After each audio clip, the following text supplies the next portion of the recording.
Tree, your teacher from nature. Welcome to news.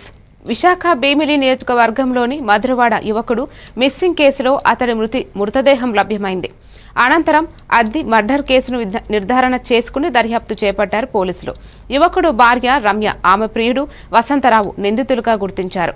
నిందితులు బాలకృష్ణ, ప్రవీణ్ సహా మొత్తం నలుగురిని హత్యలో పాల్గొన్నట్లు గుర్తించగా సంఘటన ఉడా కాలనీ రేవళ్లపాలెం ప్రాంతంలో జరిగింది. పోలీస్ స్టేషన్ పరిధిలో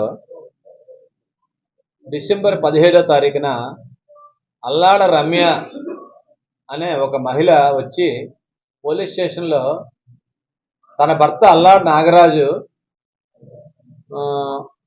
కనిపించడం లేదు, కొంత డబ్బులు బంగారం పట్టుకొని ఇంట్లోంచి వెళ్ళిపోయాడని చెప్పేసి ఒక మిస్సింగ్ కంప్లైంట్ ఇవ్వడం జరిగింది.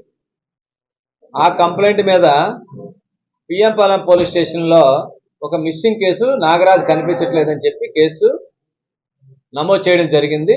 నమోదు చేసి దర్యాప్తు టేకప్ చేశారు.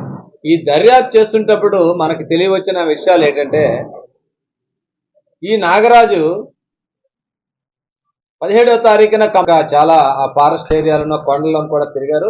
ఒక గొయ్యిలాగా ఉండడం వల్ల వాళ్ళు కూడా ఏంటి కొంత మందు మీద ఉన్నారు కాబట్టి కరెక్ట్ ఎగ్జాక్ట్ లొకేషన్ కూడా వెంటనే చెప్పలేదు, కావాలని చెప్పలేదు, లేకపోతే తెలియక చెప్పలేదు. కానీ మొత్తం మీద ఆ ప్రాంతం అంతా మా టీంలన్నీ కూడా గాలిస్తే ఆ డెడ్ బాడీ నిన్న దొరకడం జరిగింది.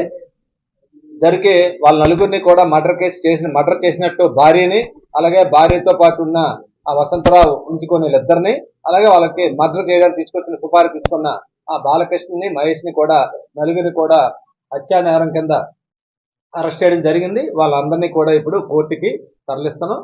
మిగతా తదుపరి